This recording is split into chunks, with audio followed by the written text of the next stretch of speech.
میں نے دروازہ کھولا تو ایک ماڈرن سی عورت اندر داخل ہوئی، سنہری رنگ کا بیگ، ہیل والی سینڈل اور سخت چہرہ۔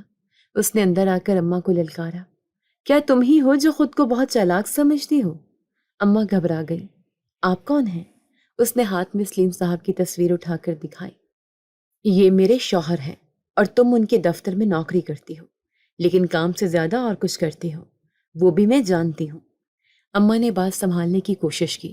بی بی آرام سے بات کرو، میں تمہارے شوہر کی ملازمہ ہوں، دوست نہیں۔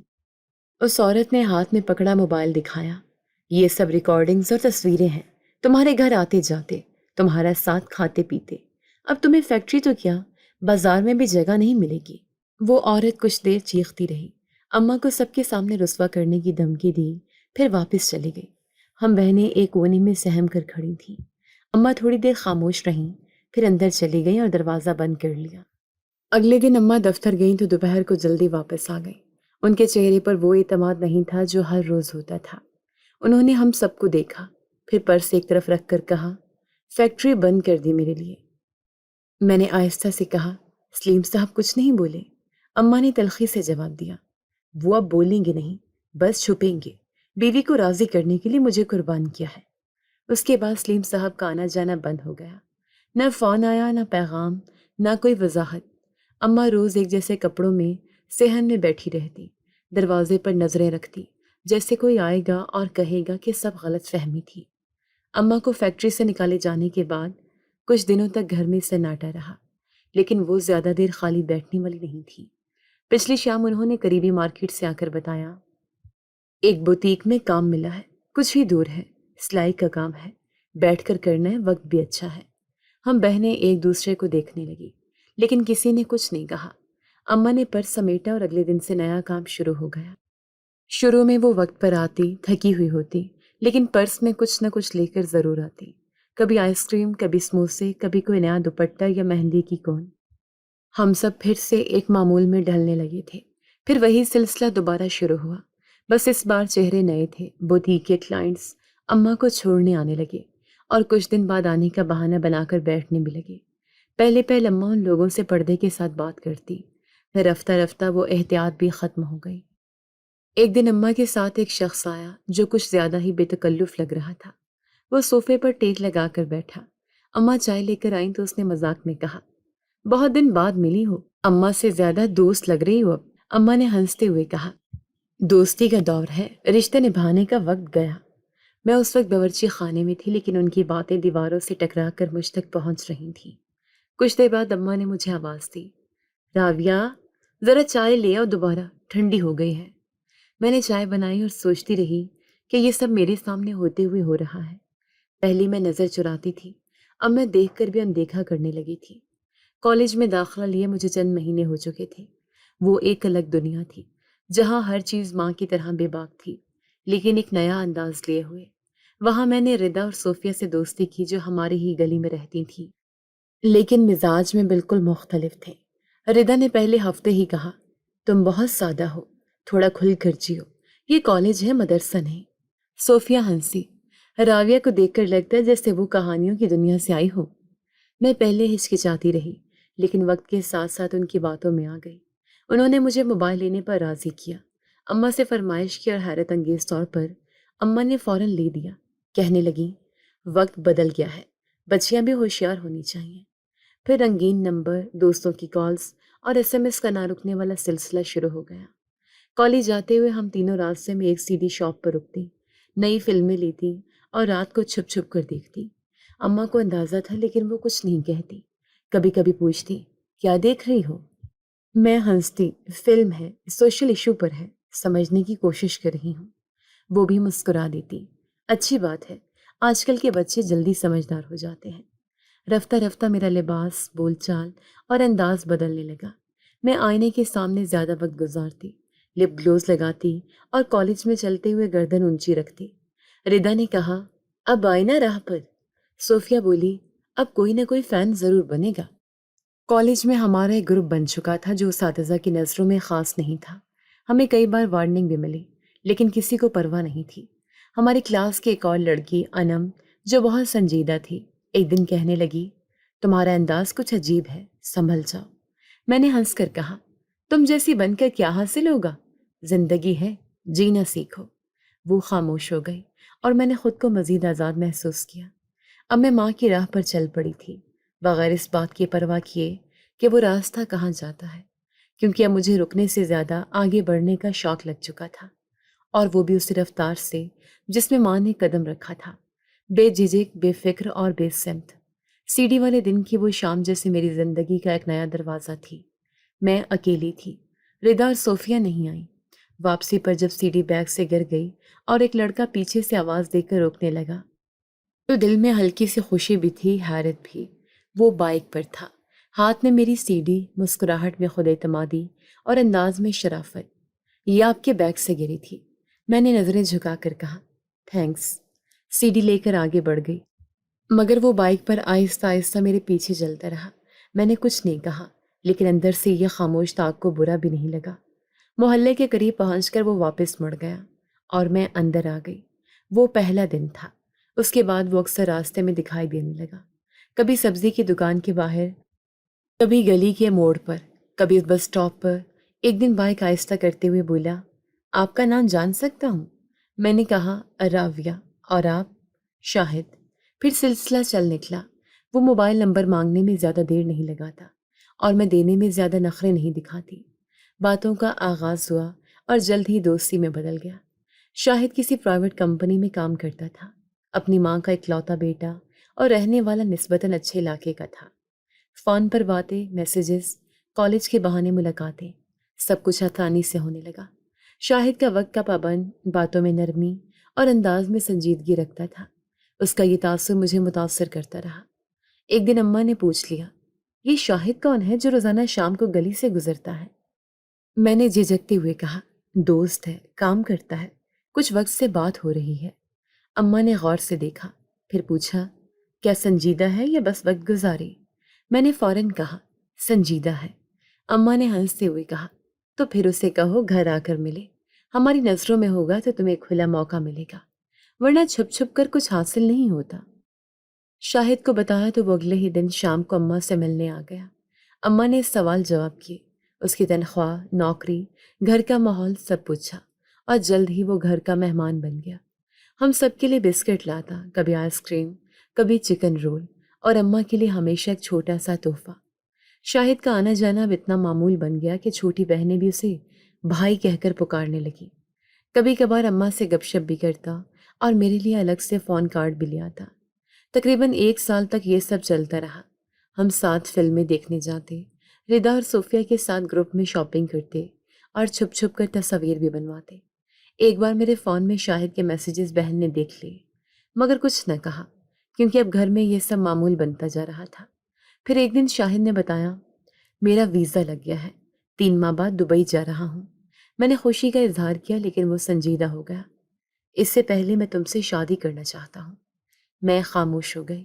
میں شادی کے حق میں نہیں تھی، زندگی ابھی چل رہی تھی، مزے میں تھی، بندھن باندھنے کا ارادہ نہیں تھا۔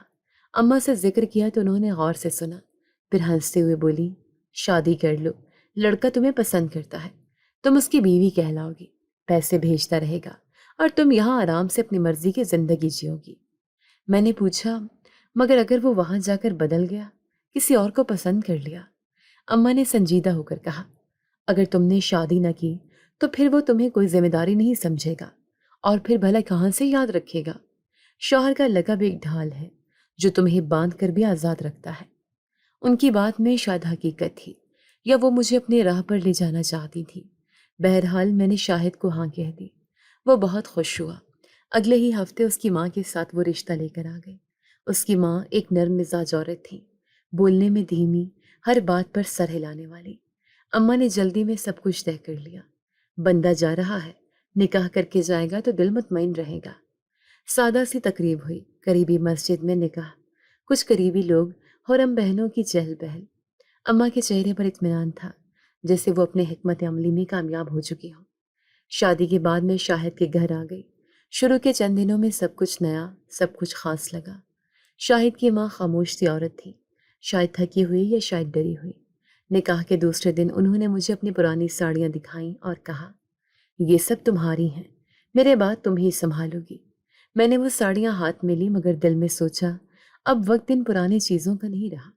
میں نے اگلے ہی ہفتے اپنے لیے نیا جوڑا خریدا اور اماں کو فون کر کے کہا، امی یہاں تو سب خاموش ہے، آپ اور بہنیں آ جائیں۔ اماں نے سنا تو خوش ہو گئی، کہنے لگی ہماری بیٹی نے تو ہمیں کبھی مایوس نہیں کیا۔ 2 دن بعد ہی اماں اور بہنیں میرے نئے گھر میں آ گئیں۔ ساس نے دروازے پر ان کا استقبال تو کیا لیکن ان کے چہرے پر الجھن صاف نظر آئی۔ وہ زیادہ بولتی نہیں تھی، صرف اتنا کہا، ٹھیک ہے سب کچھ جگہ دے دی ہے، اب خیال بھی رکھنا تمہارا کام ہے۔ پہلے ہفتے سب نے مل جل کر وقت گزارا لیکن آہستہ آہستہ اماں کا اصل رنگ ابھرنے لگا۔ انہوں نے باورچی خانے میں قدم رکھا اور ساس کو کہا، آپ بیٹھیں، اب ہم سنبھال لیں گے۔ ساس نے حیرت سے دیکھا لیکن کچھ کہا نہیں۔ اگلے دن اماں نے گھر کی صفائی کی، پردے بدلے، سجاوٹ بدلی، بہنوں کو کام بانٹ دیا۔ کوئی جھاڑو لگاتی، کوئی کچن سنبھالتی اور ساس وہ کونے میں بیٹھ کر خاموشی سے سب دیکھتی۔ رفتہ رفتہ حالات یوں بننے لگے کہ ساس کو سب کام خود کرنا پڑتا۔ اماں اور بہنیں ایک کمرے میں بیٹھ کر گپ شپ کرتی، چائے ساس بناتی، کھانا وہی پکاتی اور صفائی بھی انہی کے حصے میں آتی۔ ایک دن ساس نے ہمت کر کے کہا، بیٹا تم سب یہاں ہو تو گھر کے کچھ کام سنبھال لو۔ میرا جسم جواب دینے لگا ہے۔ اماں نے ہنستے ہوئے جواب دیا، اب آپ کو آرام کی ضرورت ہے، باقی سب ہم کر لیں گے۔ لیکن وہ صرف زبانی وعدہ تھا، حقیقت میں کوئی بھی کام کرنے کے موڈ میں نہیں تھا۔ ساس نے کئی بار مجھے تنہا میں سمجھانے کی کوشش کی، راویہ یہ گھر تمہارا ہے لیکن گھر چلانا بھی تمہاری ذمہ داری ہے۔ میں نے کہا، اماں جی سب ٹھیک ہو جائے گا، آپ بس تھوڑا برداشت کریں۔ شاہد اس دوران ویزے اور دستاویزات کے سلسلے میں مصروف تھا۔ جاتے جاتے اس نے مجھ سے وعدہ کیا، میں وہاں سے ہر مہینے پیسے بھیجوں گا، بس ماں کا خیال رکھنا۔ میں نے مسکرا کر کہا، آپ فکر نہ کریں، سب میرے ذمہ ہے۔ جیسے ہی وہ جہاز میں سوار ہوا میں نے خود کو اس گھر کی اصل مالک سمجھنا شروع کر دیا۔ ساس کی آواز اب مجھے حکم لگتی، ان کی نصیحت جملہ لگتی اور ان کی خاموشی شکایت۔ شاہد کے جانے کے بعد ہم سب نے اپنی مرضی کی زندگی شروع کر دی۔ اماں نے کہانیوں والی کتابیں نکالی، بہنوں نے ڈرامے دیکھنے کا معمول بنایا اور میں نے کالج کی چھٹیاں لے لی۔ ساس کے حصے میں صرف کام بچا۔ ایک دن اماں نے کہا، راویہ اب تم شاہد کی بیوی ہو، یہ گھر تمہارا ہے، تمہیں کسی کے تانے سننے کی ضرورت نہیں۔ میں نے ہاں میں سر ہلایا۔ اگلے دن ساس صحن دھو رہی تھیں اور ہم سب کمرے میں بیٹھے چپس کھا رہے تھے۔ بہنوں نے میوزک آن کر دیا۔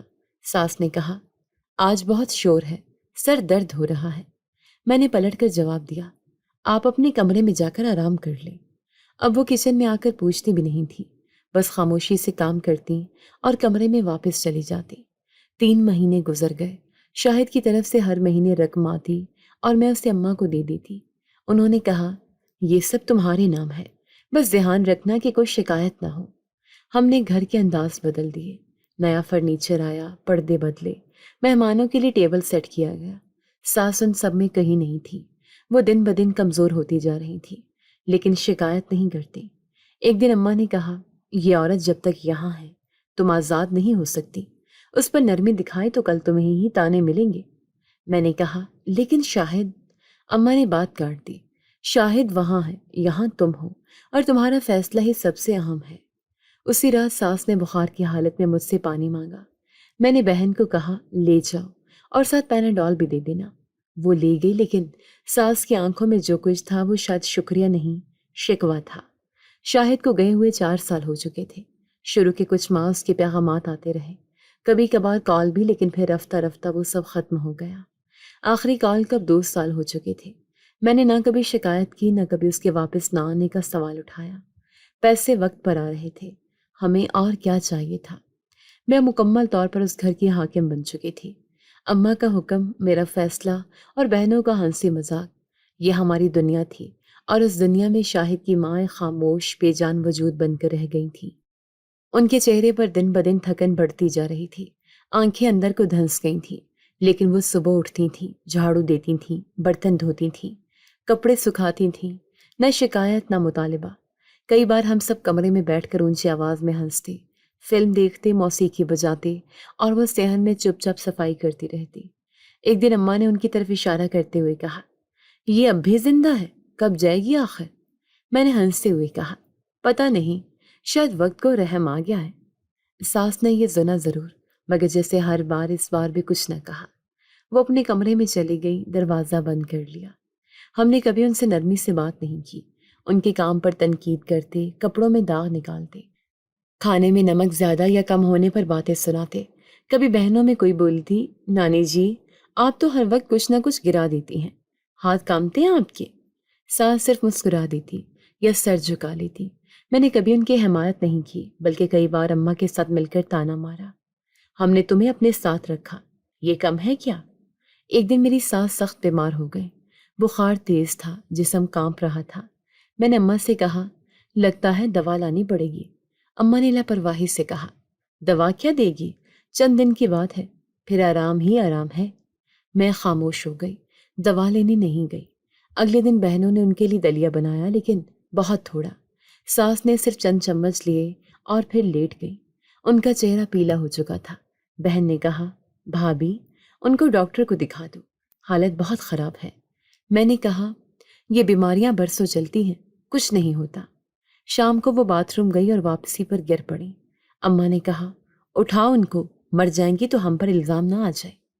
میں اور بہن نے مل کر انہیں اٹھایا، بیڈ پر لٹایا، پانی دیا۔ ان کی سانس تیز ہو چکی تھی۔ میں نے کہا امی اگر کچھ ہوا تو؟ اماں نے سنجیدگی سے کہا تو یہی ہوگا جو سب کے ساتھ ہوتا ہے، مرنا کوئی نئی بات نہیں۔ کچھ گھنٹوں بعد ساس کی حالت سنبھل گئی، لیکن اب وہ زیادہ خاموش ہو چکی تھی، نہ کسی چیز کا مطالبہ کرتی تھی، نہ کسی بات پر رد عمل دیتی تھی۔ صبح سے شام تک ایک ہی کونے میں بیٹھی رہتی۔ میں ایک دن ان کے قریب گئی اور کہا کچھ چاہیے؟ انہوں نے سر ہلایا نہیں۔ میں نے کہا کوئی بات کرنی ہے؟ بولی تمہیں کیا فرق پڑتا ہے میری بات سے؟ یہ جملہ سن کر میں رک گئی، دل میں جیسے کچھ چبھ گیا، لیکن فوراً سنبھل گئی۔ میں نے کہا ٹھیک ہے، جیسے تمہاری مرضی۔ میں واپس آ گئی، لیکن رات کو نیند نہیں آئی۔ پہلی بار دل نے سوال اٹھایا کہ اگر شاہد کل آ گیا تو کیا دیکھے گا؟ وہ ماں جو کبھی سر اٹھا کر بولتی تھی اب خاموش کیوں ہے؟ وہ کچن میں کام کرنے والی اب دروازے پر کیوں بیٹھی ہے؟ 4 سال میں سب کچھ بدل چکا تھا، لیکن جو نہیں بدلا تھا وہ شاہد کی ماں کا صبر تھا، اور شاید میرا رویہ جو ہر دن اور زیادہ سخت ہوتا جا رہا تھا۔ مارکیٹ میں شاپنگ کرتے ہوئے اچانک شاہد کی کال آئی۔ اس کی آواز سن کر جیسے ایک جھٹکا لگا۔ میں پاکستان آ چکا ہوں، ایئرپورٹ سے نکل رہا ہوں، سیدھا گھر آ رہا ہوں۔ میری سانس رک سی گئی، لفظ منہ سے نکلنے سے پہلے حلق میں اٹک گئے۔ ابھی؟ اچانک؟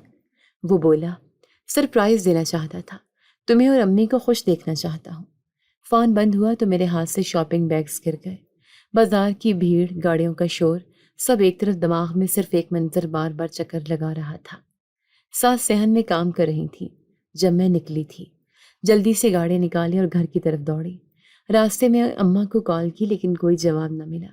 دل میں گھبراہٹ سی پھیلنے لگی۔ دروازے پر پہنچی تو شاہد بین اسی وقت گیٹ کے سامنے کھڑا تھا۔ اس کے چہرے پر تھکن کے ساتھ ایک خوشی بھی تھی۔ تم بھی ابھی پہنچی؟ اس نے مسکراتے ہوئے کہا۔ میں نے زبردستی مسکرا کر سر ہلایا۔ شاہد نے دروازہ کھولا، اندر قدم رکھا، اور لمحے بھر میں اس کے چہرے کی مسکراہٹ غائب ہو گئی۔ سامنے صحن میں اس کی ماں اوندھے منہ زمین پر پڑی تھی۔ ان کے قریب اماں اور میری دونوں چھوٹی بہنیں کھڑی چیخ رہی تھیں، اٹھو نا، کیا ہو گیا تمہیں؟ شاہد نے ایک پل کو جیسے وقت روک دیا۔ اس نے بھاگ کر اماں کو اٹھایا، ان کا چہرہ اوپر کیا اور فوراً آواز دی، امی آنکھیں کھولو، امی۔ میں پیچھے کھڑی رہی، کچھ بھی کہنے کی ہمت نہیں ہو رہی تھی۔ اماں نے وضاحت دینے کی کوشش کی، گر گئی تھیں، شاید چکر آ گیا، ہم تو بس پانی دینے ہی والے تھے۔ شاہد نے ان کی طرف دیکھا، کچھ بولا نہیں، بس ماں کو اٹھا کر اندر کمرے میں لے گیا۔ ساس کے ہاتھ میں موبائل تھا جو شاید ان کے ساتھ ہی گرا تھا۔ شاہد نے موبائل اٹھایا، اس کا سکرین چیک کیا، اور پھر کانوں میں ایئر فون لگا کر ریکارڈنگ سننے لگا۔ ہم سب خاموش تھے، اماں، بہنیں اور میں، کوئی کچھ بھول نہیں رہا تھا۔ شاہد کی نظریں موبائل سکرین پر تھیں، چہرہ سخت ہوتا جا رہا تھا۔ کبھی کبھی وہ میری طرف دیکھتا، کبھی اماں کی طرف۔ ریکارڈنگ میں ساس کی آواز تھی، میری آواز، اماں کی آواز، بہنوں کی ہنسی، اور ان سب کے درمیان وہ تانے، وہ باتیں، وہ الفاظ جو ہم روزمرہ میں بولتے تھے، اب موبائل میں بطور ثبوت محفوظ تھے۔ شاہد نے موبائل ہٹایا، ایئر فون اتارا اور مجھے دیکھا۔ یہ سب کیا ہے؟ میں نے کچھ کہنا چاہا لیکن الفاظ نہ ملے۔ وہ اماں کی طرف مڑا۔ امی، آپ تو کہتی تھیں کہ میری ماں کو اپنا بنا کر رکھیں گی۔ اماں نے فوراً کہا، بیٹا، عورتوں کی باتوں میں اکثر جذبات ہوتے ہیں، ہم نے کبھی کچھ برا نہیں چاہا۔ تمہاری ماں خود بہت خاموش مزاج ہے، ہر بات دل پر لے لیتی ہیں۔ شاہد نے زور سے کہا، خاموش مزاج ہونے کا یہ مطلب تو نہیں کہ آپ سب ان پر حکومت کریں۔ وہ میری ماں ہے، وہ عورت جس نے مجھے پیدا کیا، بڑا کیا، جسے میں نے آپ کے حوالے کیا اور آپ نے اسے نوکرانی سے بدتر حالت میں پہنچا دیا۔ میری بہنیں خاموش کھڑی تھیں، چہرے پر ہوائیاں اڑی ہوئی تھیں۔ شاہد نے میری طرف دیکھتے ہوئے کہا، راویہ، تم سے امید تھی کہ میری غیر موجودگی میں تم ماں کا سہارا بنو گی، لیکن تم نے تو ان کی زندگی سے سہارا چھین لیا۔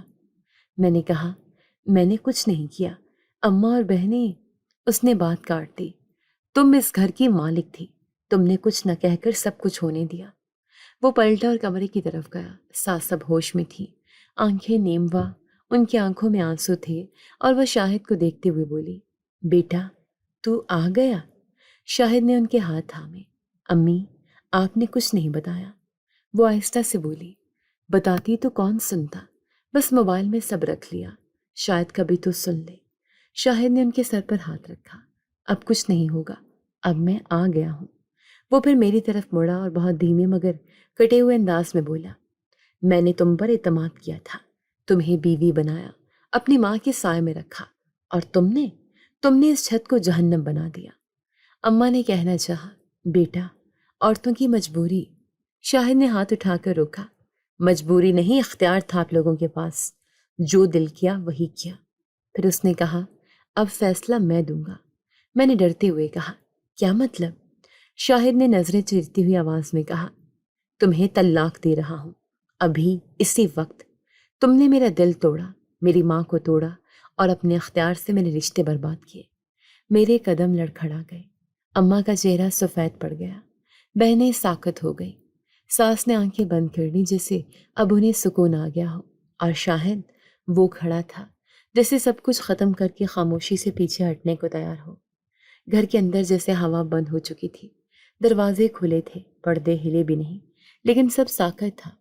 شاہد نے طلاق کا لفظ ادا کر دیا تھا 3 بار، اتنے صاف، اتنے برہم انداز میں جیسے وہ کوئی بوجھ اتار رہا ہو۔ میں سن رہی تھی، سمجھ رہی تھی، لیکن یقین نہیں آ رہا تھا۔ اماں نے صوفے کا سہارا لیا اور بیٹھ گئیں۔ ان کا چہرہ زرد پڑ چکا تھا۔ چھوٹی بہنوں نے نظریں چرا لی، کسی کی ہمت نہیں تھی کہ مجھے دیکھے۔ ساس خاموش بستر پر لیٹی تھیں، آنکھیں بند، مگر لبوں پر ایک سکون جیسے برسوں سے جو گھٹن وہ سہتی رہی تھیں آج ختم ہو گئی ہو۔ شاہد نے اماں کی طرف دیکھ کر کہا، یہ سب ختم ہو چکا ہے، میں یہاں کسی کا مجرم نہیں بن سکتا۔ آپ نے جو کیا وہ میری ماں کے ساتھ نہیں، میرے ساتھ کیا۔ اماں نے لب کھولنے کی کوشش کی، بیٹا، حالات ایسے ہو گئے تھے۔ شاہد نے بات کاٹ دی، حالات نہیں، فیصلے آپ کے تھے، جو کچھ بھی کیا جان بوجھ کر کیا۔ میں نے کامتی آواز میں کہا، شاہد، ایک بار میری بات تو سنو، میں نے غلطی کی، مانتی ہوں، لیکن تم ایسے۔ اس نے میری طرف دیکھا، نگاہوں میں اجنبیت تھی۔ یہ رشتہ ختم ہو چکا راویہ، تمہارے چہرے پر وہ سب کچھ لکھا ہے جو میں نے سالوں بعد سمجھ پایا۔ اب معافی یا دلیل کا کوئی مطلب نہیں۔ میری زبان بند ہو گئی، کچھ بھی نہیں بچا تھا۔ وہ جو گھر میرا لگتا تھا، وہ در و دیوار جیسے مجھ سے بدزن ہو گئے تھے۔ وہ کمروں میں جو چیزیں میری پسند کی تھیں اب پرائی محسوس ہونے لگی تھی۔ شاہد نے چند ضروری چیزیں سمیٹی، ساس کو ساتھ لیا اور بولا، امی چلیں، اب آپ کو یہ سب برداشت نہیں کرنا پڑے گا۔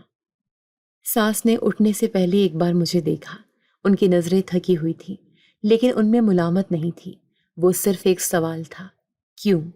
دروازہ بند ہوا، ان کے قدموں کی چاپ دیر تک سنائی دیتی رہی۔ میں وہیں زمین پر بیٹھ گئی۔